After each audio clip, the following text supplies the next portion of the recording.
Hello बच्चों, आप देख रहे हैं कक्षा 9वीं गणित का अर्धवार्षिक का पेपर का संपूर्ण सॉल्यूशन। जैसा कि आपका 29 नवंबर को है गणित का पेपर। कक्षा 9वीं के जितने भी बच्चे हैं, अगर आप ये वीडियो देख रहे हैं तो आपका जो आप 29 तारीख को पेपर देने जाएंगे, तो आप अगर ये वीडियो देख लेते हैं तो 100% आप ये पूरा का पूरा अंक आप ले पाएंगे, है ना। 80 में से 80 आपके अंक पूरे आएंगे अगर आप ये वीडियो देखकर जाएंगे। तो इसलिए इस वीडियो को पूरा देखें। जैसा कि कल ही आपका पेपर है, इसलिए ये वीडियो आपको मैं बना रहा हूँ। बहुत ही ज़्यादा महत्वपूर्ण होने वाली है ये वीडियो। मैं इस वीडियो में अर्धवार्षिक परीक्षा 2021-22 का संपूर्ण सॉल्यूशन बताऊँगा स्टूडेंट। तो इस वीडियो को आपको लास्ट तक देखना है स्टूडेंट। ओके, तो चलिए वीडियो को स्टार्ट करते हैं।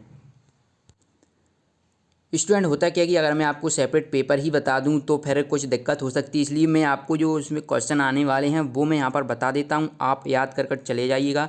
100% आपके यहीं से क्वेश्चन पूछे जाएंगे। ओके, क्योंकि मैं आपको पूरा रियल पेपर जो है उस पूरा नहीं बता सकता, है ना। तो इसलिए मैं जो क्वेश्चन बता रहा हूँ यहाँ पर जो इंपॉर्टेंट भी आपके लिए हैं वो आप अच्छी तरीके से पढ़कर जाइए। जैसे पहला क्वेश्चन है यहाँ पर, वह बिंदु जहाँ दोनों निर्देशांक अक्ष मिलते हैं कहलाता है। ऑप्शन है भुज, कोटि, मूल बिंदु, चतुर्थांश। तो ये मूल बिंदु कहलाता है। बच्चों, इसी से एक और क्वेश्चन बनता है, मूल बिंदु के निर्देशांक होते हैं तो 0,0 होते हैं। इन दोनों में से ये एक क्वेश्चन 100% पूछा जाता है, तो इसको अच्छी तरीके से रट कर जाएँ। इसी के बाद 50वां आप देखिए कि बाह्य अक्ष से बिंदु P 3-4 की लंबिक दूरी है, तो हमें इसका आंसर क्या हो जाएगा बाह्य अक्ष से। तो देखिए ये x की वैल्यू आती है बाह्य, तो बाह्य अक्ष से क्या होगा x यानी 3 हो जाएगा। बच्चों, अब x अक्ष से पूछेगा तो आपको 4 कर देना। ये दोनों में से एक 100% आपको देखने को मिल जाएगा, इसलिए अच्छी तरीके से इस क्वेश्चन पेपर को पढ़कर जाएं। यहाँ से हमेशा एक क्वेश्चन आपका पूछा जाता है। क्या पूछा जाता है मैं आपको बता देता हूँ। क्वेश्चन है, एक घात वाले बहुपद को कहते हैं, तो रैखिक बहुपद कहते हैं। अब एक घात वाले बहुपद की जगह आपको दो घात बहुपद बोले तो क्या बोलेंगे, दो घात बहुपद कह देंगे। तीन घात तो त्रिघात, है ना। तो 100% इनमें से एक क्वेश्चन पूछा जाता है, तो आप इसको अगर याद कर जाते हैं स्टूडेंट, अगर आप ये वीडियो देख लेते हैं तो आपके ऑब्जेक्टिव पूरे कंप्लीट हो जाएंगे, ये गारंटी है। ठीक है, अब वो देखिए, अब ये आपसे हमेशा ये पूछा जाता है एक घात वाला रैखिक बहुपद क्या होता है ना। तो रैखिक बहुपद क्या होता है, AX + B/, है ना, तो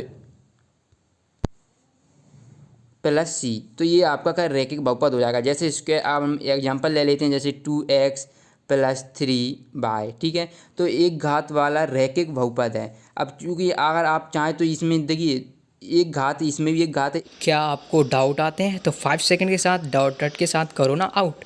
बस आपने क्वेश्चन की फ़ोटो कीजिए, उसे क्रॉप कीजिए और 5 सेकंड के अंदर उसका वीडियो सॉल्यूशन मिल जाएगा। चाहे आपका सवाल हो फिजिक्स, केमिस्ट्री, मैथ, बायोलॉजी या फिर CBSE बोर्ड, यूपी, महाराष्ट्र या किसी भी अन्य स्टेट का क्वेश्चन हो, या फिर 6 से 12 तक IIT, JEE मेंस का हो, उसका सभी का सॉल्यूशन मिलेगा मात्र आपको 5 सेकंड का। और आपको यहाँ पर वीडियो लेक्चर मिलेंगे। क्लास 6 से 12 तक डेली लाइव क्लासेस चल रही हैं।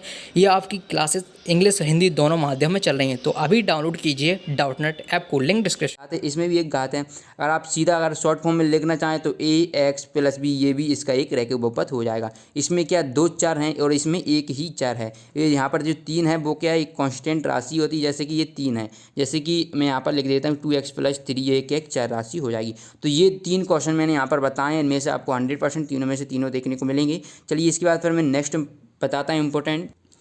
इसके बाद आपका नेक्स्ट है जो 40वां नंबर का है, 7/11 - 2/11 का मान होगा। बच्चों, यहाँ से आपका एक क्वेश्चन पूछा जाता है, आपको बस संख्या चेंजेस हो जाएंगी। तो 7/11 दी एलसीएम 11 आएगा, 7 - 2 तो 9।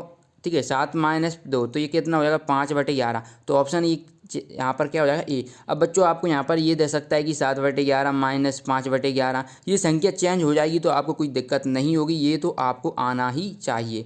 अब देखिए ये भी वेरी वेरी इंपॉर्टेंट है, आपके एग्जाम में आने वाला है कि 2/5 × 5/7। तो ये 5 से 3 बार कैंसिल हो जाएगा, 3 दूनी 6/7। अब यहाँ पर संख्या चेंज हो जाएंगी और कुछ भी चेंज नहीं होगा, ऐसा का ऐसा आपको पेपर में देखने को मिलेगा। ओके, तो इस प्रकार से आपको कर लेना है। अब देखिए ये वेरी वेरी इंपॉर्टेंट है, एक्स अक्ष पर स्थित सभी बिंदुओं की कोटि होती है। तो क्या होती है, एक्स अक्ष पर सभी बिंदुओं की कोटि 0 होती है। तो आपको ये कर लेना, 100% ये देखने को मिलेगा।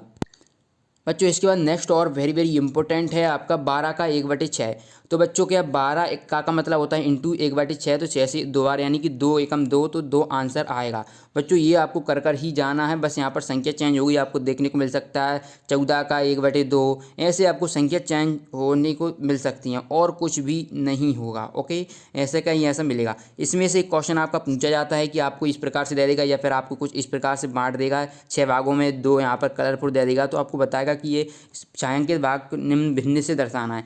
तो ये आपको चेंज हो सकती हैं, लेकिन ये आपका आना ऐसा ही है। ओके, तो देखिए चित्र में दिए गए छायांकित भाग को भिन्न से दर्शाइए। तो ये 4 दिए गए हैं, इनमें से एक कलरफुल है तो 1/4, तो ये क्या आंसर हो जाएगा 1/4। मतलब कि जितने कलरफुल होंगे, अगर आपको 2 देगा तो 2/4 हो जाएगा, 3 देगा तो 3/4। ओके, तो यही आपका आने वाला है पेपर में। चलिए इस प्रकार से आप कर लेंगे। अब ये वेरी वेरी मोस्ट इंपॉर्टेंट है। बिंदु 3, 5 के भुज का मान है। तो बिंदु 3, 5 की देखिए भुज क्या होता है, एक्स की वैल्यू, और कोटि क्या होती है बाय।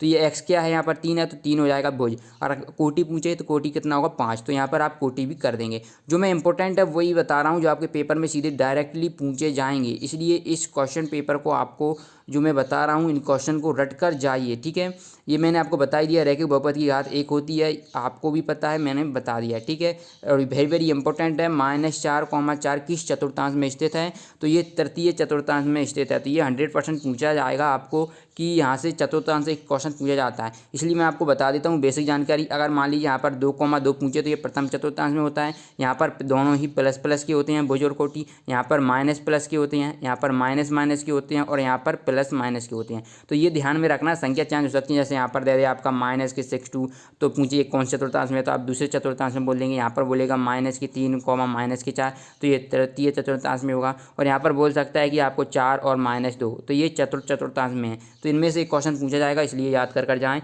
यहाँ से मूल बिंदु निर्देशांक ये 100% आएगा, तो ये 0 0 है, तो इस तरीके से इसको याद कर लीजिएगा।